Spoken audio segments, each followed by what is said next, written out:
প্রিয় দর্শক, আসসালামু আলাইকুম। আজকে আমার শ্রদ্ধেয় এক বড় ভাইয়ের একটা খামারের কিছু বিবরণ আপনাদের সামনে তুলে ধরব। প্রিয় দর্শক, দেখেন কত সাজানো গোছানো একটা খামার। এরকম একটা পরিবেশ আর দুই একটা খামারের মধ্যে আছে কিনা জানা নাই। তারপরে ওই খামারের মধ্যে মেজর কিছু ত্রুটি আছে, যেই ত্রুটির কারণে এই খামারের ডিম ক্রমান্বয়ে কমতেছে। এই হাঁসটার বয়স 8 থেকে 9 মাস বয়স। আর আপনারা সকলে অবগত আছেন, এই বয়সের খামারগুলো মিনিমাম 80% প্রোডাকশন থাকে। কেন? বয়সের একটা তারতম্য আছে, ব্যবসা করার একটা সিস্টেম আছে। আমরা সবসময় নতুন হাঁস দিয়ে খামার শুরু করি, তার মেজর কারণ হচ্ছে এই হাঁসটার ডিম পাড়ার জন্য একটা বডির ক্যাপাসিটি আছে, যেটা মনে করেন একটা রিজেক্ট হাঁসের নাই। তারপরে এই খামারটার মধ্যে এমন কিছু ত্রুটি আছে, যে ত্রুটির কারণে ক্রমান্বয়ে ডিমগুলো কমতেছে। তাই আমি আসলাম। আসার পরে আমি দেখি যেই মেজর সমস্যাটা, তার ভিতরে প্রধান সমস্যা হচ্ছে যেই জায়গাটা আসলে গোসলের স্থান, ওইখান থেকে উঠার পরে এই জায়গাটা এতটাই অপরিষ্কার, এতটাই নোংরা হয়েছে, যেই কারণে আসলে পরিবেশটা টোটালি নষ্ট হয়ে গেছে। এখানে গোসলের জায়গাটাও আলহামদুলিল্লাহ ভালো আছে, শুধু এই সাইডটা টোটালি নোংরা। আপনি আপনার খামারের মধ্যে একটু জায়গা যদি অপরিষ্কার রাখেন, আপনার এটার একটা ব্যাড এফেক্ট আপনার খামারের মধ্যে পড়বে, এটা আপনি নিশ্চিত থাকেন। এখানে অ্যামোনিয়া গ্যাসের সৃষ্টি হবে। যখন এই স্থানটা দিয়ে আপনার হাঁস চলাচল করবে, তখন এটার একটা এফেক্ট আপনার খামারের মধ্যে পড়বে, আপনি একটা নিশ্চিত থাকেন। তবে একটা খামার করার পূর্বে আপনার এইসব বিষয়গুলো মাথার মধ্যে রাখা অত্যন্ত জরুরি। এখানে প্রয়োজন ছিল স্মুথলি ওঠানামা করার জন্য একটা ব্যবস্থা করে দেওয়া, এবং কি তার উপরে একটা প্রিপাল বিছিয়ে দেওয়া, যেন এইখানে যে ময়লাটা হয় ভুল দিয়ে ছিটিয়ে একটু পানি দেওয়ার পরে যেন এই ময়লাটা ক্লিন হয়ে পানিতে পড়ে যায়। এতে আসলে খামারের তেমন একটা এই পরিবেশটা নষ্ট হওয়ার মতো কোনো সম্ভাবনা নাই। আর আপনারা সকলে অবগত আছেন যে একটা ডিম পাড়া হাঁস রীতিমতো একটা প্রেগনেন্সি মহিলার মতো। এই যে দেখেন, এইখান থেকে ওঠানামা করার সময় প্রত্যেকটা হাঁস জাপায়া ওঠা লাগে। এখানে জায়গাটা, ওঠানামার জায়গাটা কিন্তু এতটা স্মুথ না যে আসলে খুব সুন্দরে উঠতে পারবে। দেখেন, এই জায়গাটা হচ্ছে টোটালি খাড়া একটা প্লেস, এইখান দিয়ে হাঁস উঠতে অনেক কষ্ট হয়। আসলে ভাই, প্রত্যেকটা জিনিস আপনি এইভাবে চিন্তা করবেন। আপনি যদি একটা তরকারি রাঁধার পরে সব আইটেম ঠিক আছে, লবণের মাত্রাটা যদি একটু কম হয় অথবা বেশি হয়, আপনার এটাই টোটালি মাটি। তো ঠিক সেরকম আপনি খামার ব্যবস্থাপনার মধ্যে আপনি 10টা সাইডের মধ্যে 9টা সাইড কমপ্লিট করছেন, একটা সাইডের জন্য আপনার খামারে ডিম ক্রমান্বয়ে কমবে, হঠাৎ করে কমে যাবে, অথবা ওই একটা সাইডের কারণে আপনাদের খামারটা ধ্বংস হয়ে যাওয়ার পথেও চলে যেতে পারে। আর মূলত আরেকটা মেজর প্রবলেম হচ্ছে, আমার ভাইয়ের হাঁসটা হচ্ছে 19-20। কীরকম? আপনার হাঁসটা, প্রত্যেকটা হাঁসের বডি আসলে রীতিমতো এতটা ঠিক নাই। কিছু কিছু হাঁস আছে দেখা যায় ডিম দিতেছে মাশাল্লাহ ভালো, আর কিছু কিছু হাঁস আছে আপনার হাঁসের রুম্বাগুলো উস্কো খুস্কো, এবং হাঁসের ওজনটাও কম। এই দেখেন পিছনে একটা হাঁস, সবার পিছনে যে হাঁসটা, এই হাঁসটা আমি 100% হাঁসটা ডিম দেয় না। আসলেই মূলত আমাদের টার্গেট থাকবে, টেন্ডেন্সি থাকবে, আমাদের খামারে যদি 100 হাঁস থাকে, 100 হাঁসেরতে রিজেক্ট হাঁস যেন একটাও না থাকে। রিজেক্ট হয় আমাদের কর্মফলে। কীরকম? আমরা হাঁসের প্রতি খেয়াল দিই না, আমরা শুধু চাই ডিম। আসলে কখন হাঁসের কি প্রয়োজন, এই বিষয়টা যদি আপনি খেয়াল না রাখেন, এই বিষয়টাতে যদি আপনি আপডেট না থাকেন, সাময়িক সময়ের জন্য ডিম পেলেও তার পরবর্তী সময়টার একটা খারাপ রেজাল্ট আপনাকেই নিতে হবে। তাই প্রত্যেকটা খামারির জন্য একটাই অ্যালার্ট, আপনার খামার পরিবেশনা, আপনার খামার ব্যবস্থাপনা সব কিছুই কমপ্লিট ঠিক রাখার চেষ্টা করবেন। আমি এই খামারে একটু খেয়াল করলাম, এই খামারের মধ্যে ভিটামিন এবং জিঙ্কের কিছু প্রবলেম আছে। যদি বাইরে এই বিষয়টা একটু খেয়াল দেয়, আমি আশা করি ডিমের পার্সেন্টেজ ইনশাল্লাহ আগের মতোই উঠে যাবে। যাক, এখন বর্তমানে বাইরের খামারের মধ্যে 250 পিস ডিম আছে, আর বর্তমানে তার এখানে হাঁস হচ্ছে 450 পিসের মতো, হয়তো বা 20 পিস প্লাস মাইনাস হতে পারে।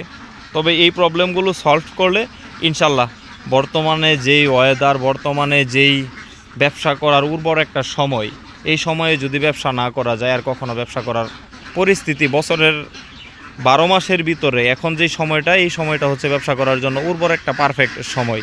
এই সময়ে যদি হাঁস খামারে প্রোডাকশন না থাকে, তাহলে সেই খামারই সারা বছরের ক্যালকুলেশন করে লাভজনক একটা ফলাফল পাবে বলে আমার মনে হয় না।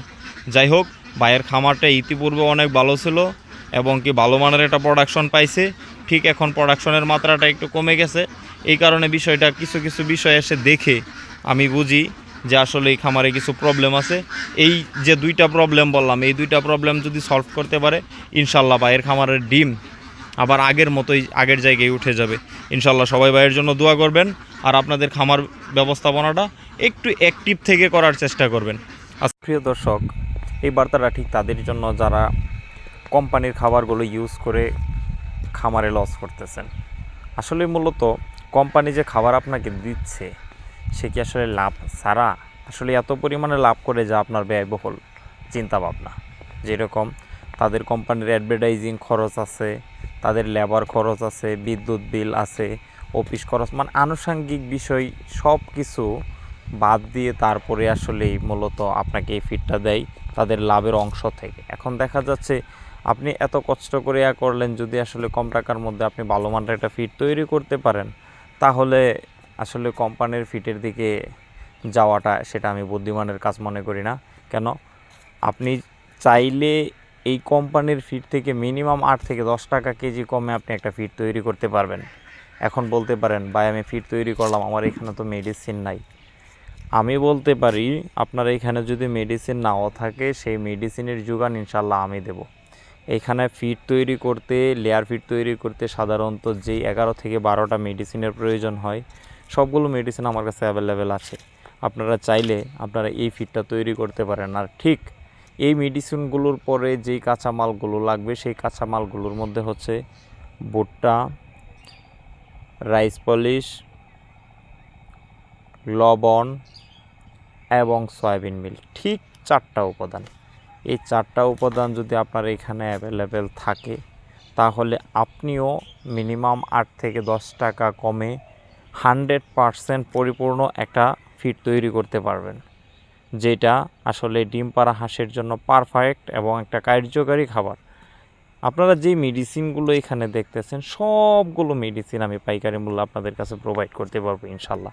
আমরা সারা বাংলাদেশেই খাবারও সাপ্লাই দিই এবং কি মেডিসিনগুলো যদি চান তাহলে আপনারা নিতে পারেন, নিয়ে আপনারা এই খাবারটা তৈরি করতে পারবেন খুবই সুলভ মূল্যে।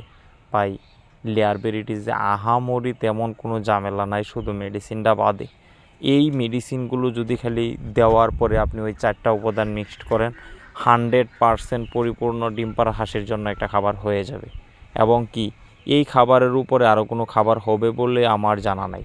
কেন, লেয়ার ভ্যারাইটিস যে ফর্মুলাটা অ্যাপ্লাই করে তেমন কোনো ব্যতিক্রমী ফর্মুলা না। আসলে ডিম পাড়ার জন্য এবং সেই ডিমটা ভালোভাবে ধরে রাখার জন্য যা যা দরকার সেই মেডিসিনগুলো ইউজ করে। আর এই মেডিসিনগুলো বাংলাদেশের যে কোনো জায়গায় আপনি অ্যাভেলেবেল পাবেন না, সবগুলো মেডিসিন একত্রে পাবেন না। যদি এই মেডিসিনগুলোর যোগান পান তাহলে আপনিও 47 টাকা 46 টাকার মধ্যে ভালো মানের একটা খাবার তৈরি করতে পারবেন। যেখানে আসলে 58 টাকা 60 টাকা কেজির খাবার আপনি খাওয়ান, যদি এখান থেকে 10 টাকা কেজিতে কম হয়, আপনার 1000 হাঁস থাকলে দৈনিক 1500 টাকা খাবার খরচ থেকে সেভ হবে। কেন, দৈনিক 1000 হাঁসে 150 কেজি খাবার প্রয়োজন। এই 150 কেজি খাবারের মধ্যে যদি আপনি 10 টাকা করে কম পান তাহলে দৈনিক 1500 টাকা। আর এই 1500 টাকা করে যদি সেভ হয় মাসে 45,000 টাকা। আসলে ভাই একটু ব্যতিক্রমী ক্যালকুলেশন না করলে আপনি কোনো সেক্টরে টিকতে পারবেন না। তাই যদি ভালো মানের একটা খাবার তৈরি করতে পারেন আপনি নিশ্চিত থাকেন আপনি খামার ব্যবস্থাপনাটা খুব ভালোভাবে ধরে রাখতে পারবেন এবং কি সফলতার সাথে লাভজনক দিক চিন্তা করে আপনি খামারটা ধরে রাখতে পারবেন। যদি আপনাদের এরকম ফিডের প্রয়োজন হয় অথবা যদি বলেন যে আমি মেডিসিনগুলো নিব 4টা উপাদান আমার এখানে অ্যাভেলেবেল আছে, তাহলে এই মেডিসিনগুলো নেন, ইনশাল্লাহ ভালো একটা রেজাল্টও পাবেন, আপনার খামার ব্যবস্থাপনাটাও অনেক সহজ হবে। এই 4টা মেডিসিনে এই 4টা উপাদান যদি আপনারা এখানে মিক্সড করেন টোটাল আপনাদের 1 টন খাবার, পরিপূর্ণ খাবারের একটা মেনু হয়ে যাবে। এখানে আমি যে মেডিসিনগুলো দিচ্ছি লাইমস্টোন এনজাইম, মিথিওনিন, ডিসিপি, এক formula, toxin blender, layer premix, salmonella Akola, Colin সহ মোট এখানে 11 থেকে 12টা উপাদান আছে। এই 12টা উপাদান আমার 170 কেজি ওজন হয়। 170 কেজি ওজন এবং 830 কেজি উপাদান আপনি এখানে মিক্সড করবেন। যেমন সয়াবিন মিল হচ্ছে 200 কেজি, আপনার ভুট্টা হচ্ছে 500 কেজি, কুড়া হচ্ছে 100 কেজি, আর লবণ হচ্ছে 5 কেজি।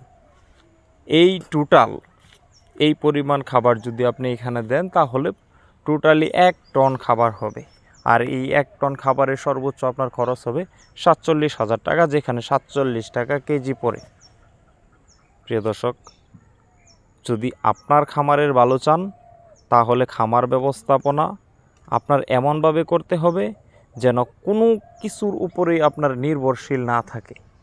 আর যদি কোনো কিছুর উপরে আপনি নির্ভরশীল না থাকতে চান এবং কি ভালো পরিমাণে একটা লাভ করতে চান, তাহলে আমার যুক্তি সাজেশন থাকবে আপনি খাবার তৈরি করেন।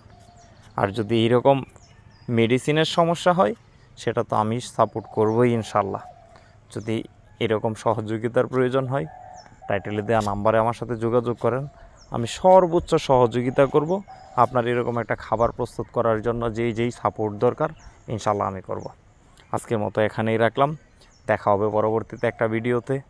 আর প্লিজ চ্যানেলটা সাবস্ক্রাইব করেন। আসসালামু আলাইকুম।